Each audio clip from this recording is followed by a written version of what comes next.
Assalamualaikum warahmatullahi wabarakatuh. Di sini saya perwakilan dari kelompok 6. Saya akan menjelaskan subbab mengenai sistem pendidikan yang ada di Jepang. Jadi, sistem pendidikan Jepang bisa dikategorikan sebagai suatu sistem pendidikan tradisional. Pemerintahan pusat memegang kontrol pendidikan, termasuk menentukan kurikulum yang berlaku secara nasional, baik bagi sekolah negeri ataupun sekolah swasta di sana. Pengajaran menekankan hafalan dan daya ingat untuk menguasai materi pembelajaran yang diberikan. Materi pembelajaran diarahkan agar murid bisa lulus ujian akhir atau tes masuk ke sekolah lebih tinggi. Tidak mengembangkan daya kritis dan kemandirian murid. Semua murid diperlakukan sama. Tidak ada perlakuan khusus untuk murid yang tertinggal. Sekolah menekankan pada diri murid, sikap hormat dan patuh kepada guru dan sekolah. Jadi seperti itu sistem pendidikan yang ada di Jepang.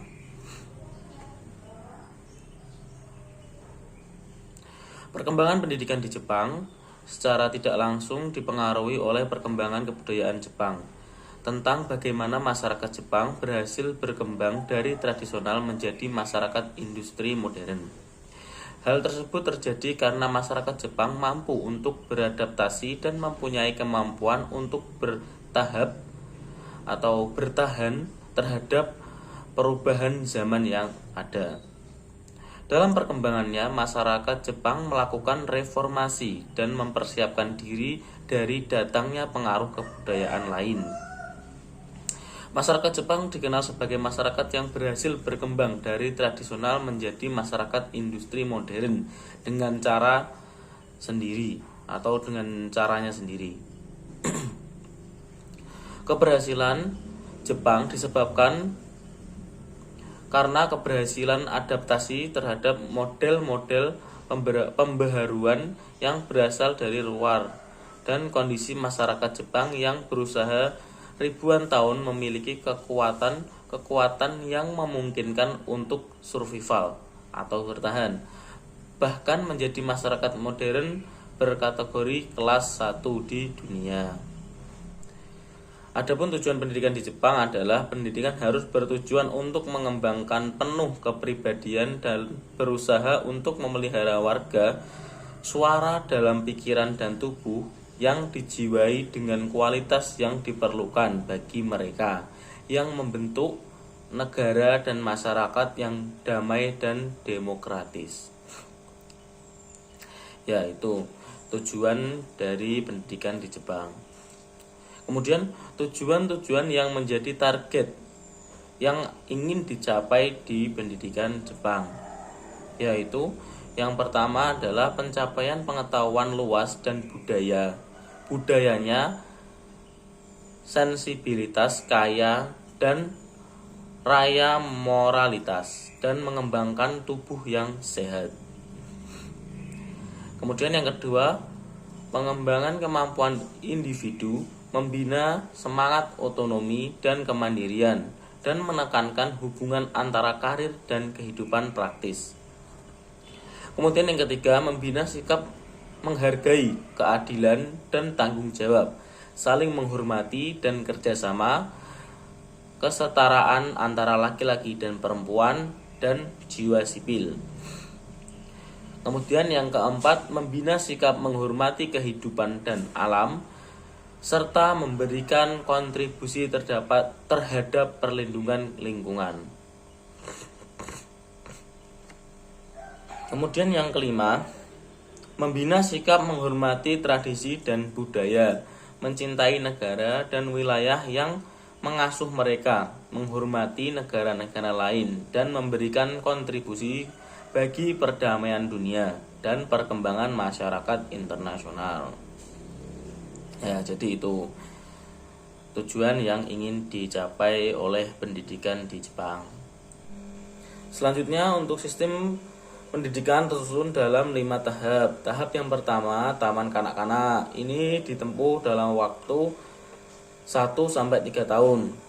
Yang kedua, tahap sekolah dasar. Ini ditempuh dalam waktu 6 tahun.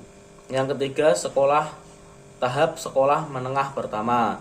Ditempuh dalam waktu 3 tahun.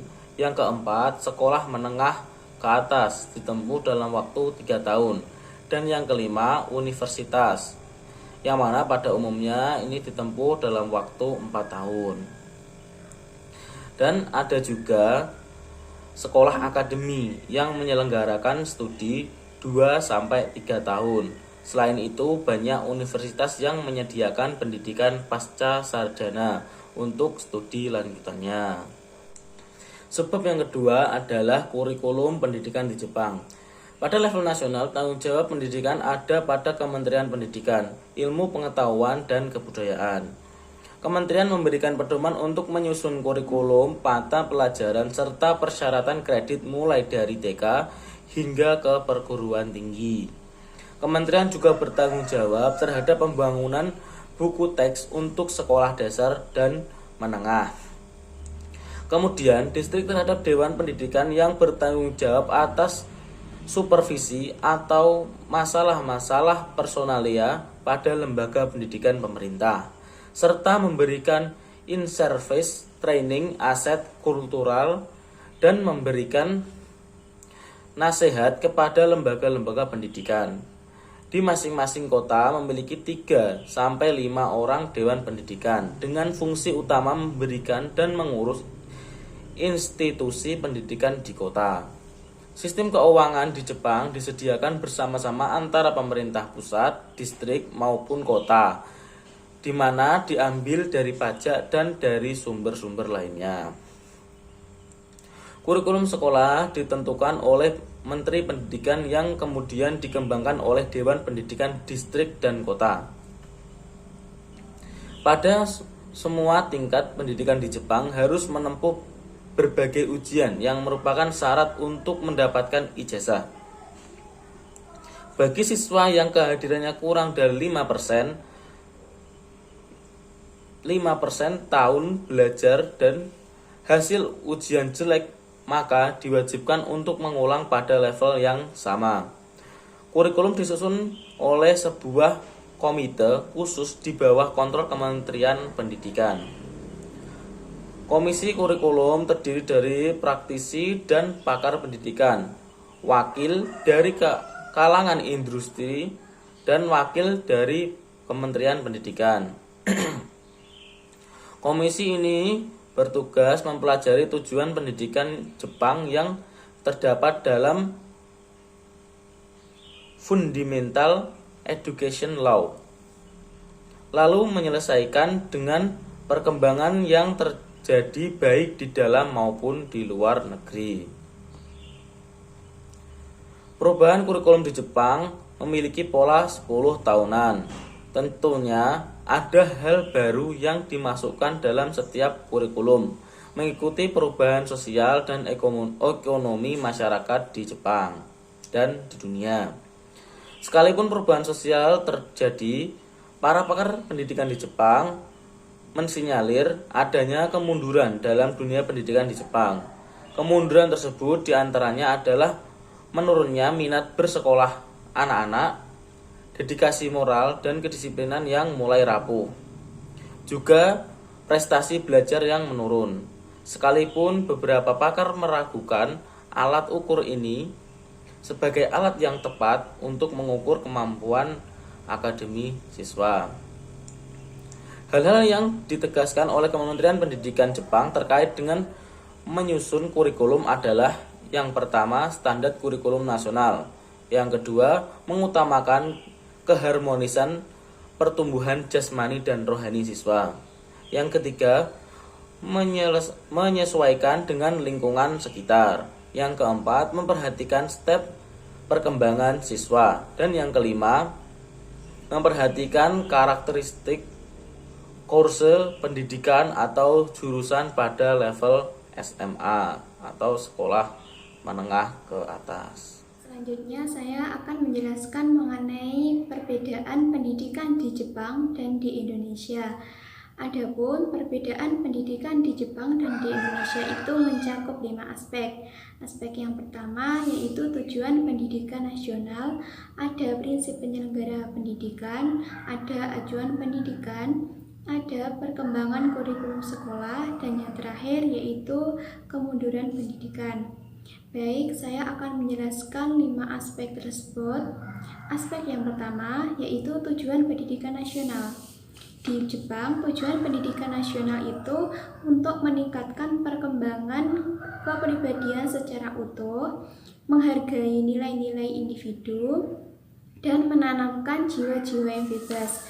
Sedangkan di Indonesia yaitu untuk mengembangkan kemampuan dan membentuk watak serta peradaban bangsa yang bermartabat dalam rangka mencerdaskan kehidupan bangsa, berfungsi untuk mengembangkan potensi peserta didik agar menjadi manusia yang beriman dan bertakwa kepada Tuhan Yang Maha Esa, sehat, berakhlak mulia, berilmu, cakap, kreatif, dan lain-lain, dan menjadi warga negara yang demokratis serta bertanggung jawab. Kemudian aspek yang kedua mengenai prinsip penyelenggaraan pendidikan. Di Jepang ada 5 prinsip dalam menyelenggarakan pendidikan. Prinsip yang pertama yaitu prinsip legalisme. Ada prinsip administrasi dan demokratis, ada prinsip netralisasi, kemudian prinsip penyesuaian dan penetapan kondisi pendidikan, ada prinsip desentralisasi. Sedangkan di Indonesia ada prinsip demokrasi, berkeadilan, dan tidak diskriminasi. Kemudian sebagai satu kesatuan yang sistematik, ada prinsip pembudayaan dan pemberdayaan peserta didik, prinsip yang diselenggarakan dengan penuh keteladanan, ada prinsip yang diselenggarakan dengan budaya kalistung, dan ada prinsip yang diselenggarakan dengan memberdaya semua komponen masyarakat. Nah, kemudian aspek yang ketiga mengenai acuan pendidikan. Di Jepang itu negara maju terutama Amerika Serikat dengan penyesuaian terhadap budaya bangsanya sendiri, sehingga dihasilkan suatu bentuk yang unik dan menjadi ciri khas di negara Jepang. Sedangkan di Indonesia yaitu menganut negara maju terutama Amerika Serikat, tetapi kurang penyesuaian terhadap budayanya sendiri. Misal kita mempunyai konsep taman siswa, tetapi di negara kita lebih memilih konsepnya Bloom dan kawan-kawan di Amerika Serikat. Kemudian aspek selanjutnya mengenai pengembangan kurikulum sekolah. Di Jepang itu kurikulumnya lebih menekankan pada sistem pendidikannya daripada mata pelajaran atau metode mengajar. Nah, pertama kali kurikulum ada di Jepang itu pada tahun 1947 yang bertepatan dengan lahirnya Undang-Undang Pendidikan di Jepang. Kemudian perkembangan kurikulum sekolah di Indonesia itu masih bertumpu pada mata pelajaran atau metode mengajar daripada sistem pendidikannya, sehingga antara negara Jepang dan Indonesia itu mengenai kurikulumnya itu kebalikannya. Aspek selanjutnya atau yang terakhir yaitu mengenai kemunduran pendidikan. Dengan sistem pendidikan yang ketat menyebabkan banyak orang yang mengalami gangguan psikis yang ada di negara Jepang. Kemudian pelaksanaannya itu agak longgar, tetapi menyebabkan kemunduran pendidikan. Nah, yang ditandai dengan menurunnya minat sekolah, anak-anak peserta, anak-anak prestasi belajarnya yang menurun, kemudian kedisiplinan yang mulai rapuh. Nah, itu yang ada di negara Jepang. Kemudian kemunduran pendidikan yang ada di Indonesia itu pelaksanaan pendidikan di Indonesia lebih longgar. Jadi antara negara Jepang dan Indonesia tadi kebalikannya. Kalau negara Jepang itu agak ketat, kalau di Indonesia itu lebih longgar, tidak seketat Jepang. Namun tanda-tanda kemunduran itu di Indonesia juga terjadi juga seperti Jepang tadi. Selanjutnya, pendidikan Islam di Jepang. Seperti yang kita ketahui, di Jepang negara menjaga jarak dari agama karena negara ini berdasarkan ideologi sekuler. Akibatnya, pendidikan agama tidak diizinkan untuk diajarkan di sekolah umum, tetapi diperbolehkan di sekolah swasta. Dari perspektif ini, hubungan antara pilihan ideologi negara dan cara pendidikan agama dilakukan terhubung. Ada 3 pasal tentang pendidikan agama yang disebutkan dalam RUU Republik Indonesia Nomor 20 Tahun 2003 tentang Sistem Pendidikan Nasional. Pasal pertama yaitu pasal 12.1. Kemudian pasal kedua ada pasal 30 berhubungan dengan pendidikan agama. Dan pasal yang ketiga yaitu pasal 37 berbicara tentang pendidikan agama yang seharusnya menjadi elemen kurikulum nasional untuk tingkat pendidikan dasar, menengah, dan tinggi. Kebijakan-kebijakan tersebut menunjukkan dengan jelas dukungan kuat negara terhadap pendidikan agama di Indonesia. Tidak hanya pendidikan agama, termasuk dalam RUU RI Nomor 20 Tahun 2003 menunjukkan bahwa pendidikan agama adalah bagian dari sistem pendidikan nasional, tetapi juga menjelaskan secara rinci isi peraturan pemerintah Nomor 55 Tahun 2007. Sebaliknya, Jepang tidak mengizinkan pendidikan agama diajarkan di sekolah umum, tetapi diperbolehkan di sekolah swasta.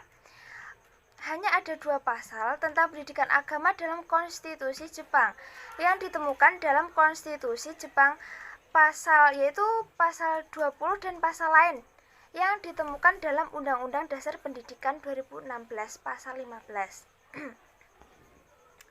Yaitu yang pertama, Konstitusi Jepang pasal 20.